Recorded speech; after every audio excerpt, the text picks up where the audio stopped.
Welcome to the Jarol SVU channel. We have today last video about Z5 meta. We will be focusing more on the entertaining than mechanical side of Star Wars Unlimited. Today we will be making two tier lists covering which decks are the most annoying, which are the most fun to play against, and which are also enjoyable to play against.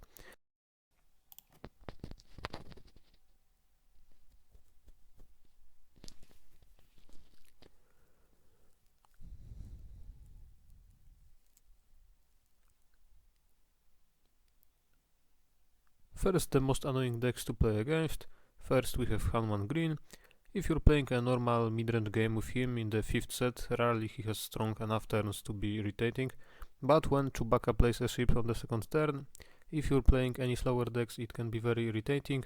Chewbacca rarely gets killed easily and simply, for example, by resupplying the same turn and no glory only results the next. So I think you have about a 30% of chance being quite irritating in this matchup. I will put this deck in the second category, annoying. It can be irritating quite often, but at the same time in about half the games its plays are quite standard and you can easily try to win. Han to Blue, a deck that can be irritating primarily with its extremely strong first turn Grogu plays with 2 damage and Ogdo Bogdo. If you're not playing a Tarkin Town deck and don't have a rare response, your first turns on the game can be completely destroyed. If you're playing Hard Control, Ki-Adi-Mundi can be irritating because in long games it's significantly stronger than all other force in the game. If you're playing Space Aggro, the possibility of playing Luke with just 6 resources is also irritating. However, aside from these issues, it's a fairly standard deck. So I will put this deck in the quite annoying category. Again, there are a few irritating issues, but overall it's a deck you can play quite normal with. Vader Yellow, of course, is the highest category. This is an extremely irritating deck because unless you are one of the few decks faster than it, you need to have a ton of responses or a ton of space units, often much more than you would have without it. Besides, Clone Combat Squadron and Victor Leader kill you in a few turns. As if that weren't enough, Vader himself comes off as a pilot, requiring further special responses, and if he comes out on TIE Phantom, even more. If you simply arrive at a tournament without being in the meta and unprepared for this deck, you have no chance against it. And even if you are, in most cases, you know you are in for a close game with absolutely no guarantee of victory. Personally, I have always been a fan of aggro decks in this game, but Vader is definitely an exception. I would say very similar things about Kira Green as I did about 2 Hans. A few cards are quite irritating, but the difference is that Han 1 and Han 2 always had tough matchups, while Kira has long since been almost completely devoid of them. Even if you arrive with one of the best positioned decks against Kira, such as Vader Yellow, Hard Control and Emperor Palpatine, you're in for a long, complicated game which Kira will likely win anyway. All other decks, if they aren't completely consumed by it, have a similar effect, but with a greater emphasis on the fact that prolonged efforts will likely be nothing. In my opinion, this is the very annoying deck to play against. The deck's performance itself isn't particularly irritating, but its effectiveness is.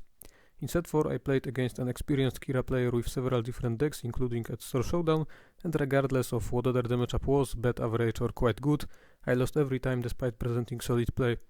Even if I had been flawless in these long and complicated games, I probably would have lost anyway. Moreover, each time these losses were 0-2.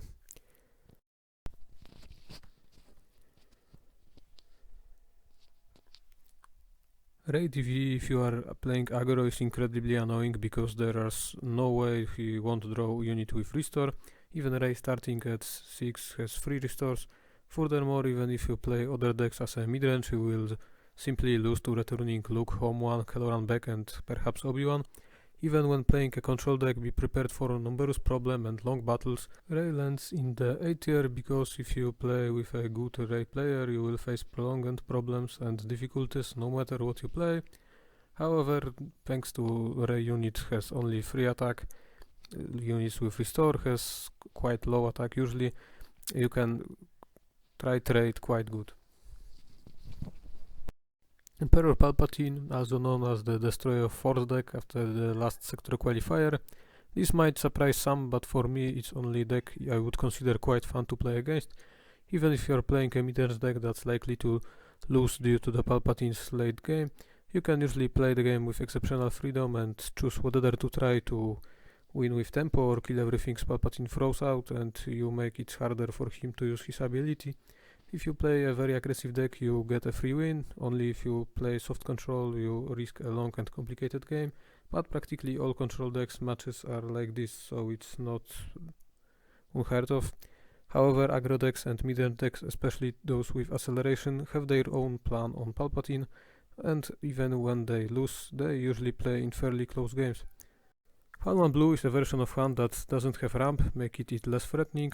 The deck plan is so simply bombard you with units like Anakin, Luke, Enfys, Nest or Qui-Gon. So if you have a soft or hard control deck, you're in a better position because your late game is better and you have removal against its threats. If you are another midrange, you will face a fairly standard game. The only option you will have major problems against this deck is aggro in virtually any form. Luke, when you have 5 resources, is annoying or very annoying. But aggro is one of the 3 types of decks, and by playing aggro you can also try improve the matchup, so Han 1 Blue falls into the OK category. Cat Tarkin Town currently plays a lot of ones. This deck's plan is to be ahead after the first turn.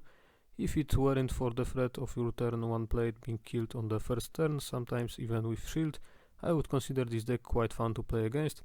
All control decks and slower midrange decks has a pretty good chance against it. However, Grand Aggro and some midrange decks could have major problems in this matchup, so I will put it in the OK tier. Sub-Initial, a deck that has been in the meta for so long that everyone knows it lands in the OK tier because Recurrent Poe are still very annoying, but knowing what this deck does, you can find solid decks of all types against it. Identity Vault represents heavy control in this meta. This is of course a very annoying deck, like other decks of this type, because it simply kills almost all the units you play. The interactions of many leaders don't work at all in this type of matchup, and it often requires knowledge and often specific side cards, without which the chances of victory are slim. Now let's move on to the tier list, how fun is to play not against but with these decks. Han 1 Green is okay. This deck isn't very complicated to play. You can destroy your opponent in space or with a powerful Han turn on the ground. It is not easy to play because with these rules you need to maneuver efficiently, and a mistake, especially on Han's turn, can have serious consequences. Furthermore, your strategy varies significantly between matchups, which complicates matters. Han 2 Blue has very clear advantages and a clear gameplay. Of course, you need to know a few things about matchups, but it's not complicated knowledge, so in my opinion it's relatively easy and fun deck to play. Vader Yellow has a very simple game plan and matchup schedule. The only really unpleasant thing about this deck is that when it's controllable, it loses quickly and completely. But this doesn't happen that often, and even if you completely lose the second game, you still have a chance in the third, because almost no decks win this matchup before the side. This deck is also, in my opinion, relatively easy and enjoyable to play, of course only if you are playing it, not for your opponent. Kira Green. This deck is very susceptible to defeats due to driver mistakes. In a complex sequence, you don't optimally utilize resources, miss some damage, and your table doesn't trade with your opponent's table. The opponent gains an advantage, and your potential victory in the late game becomes more complicated and requires avoiding mistakes. In my opinion, this is definitely an unfun deck to play most of the time. If you play it well, the most enjoyable thing will be simply winning.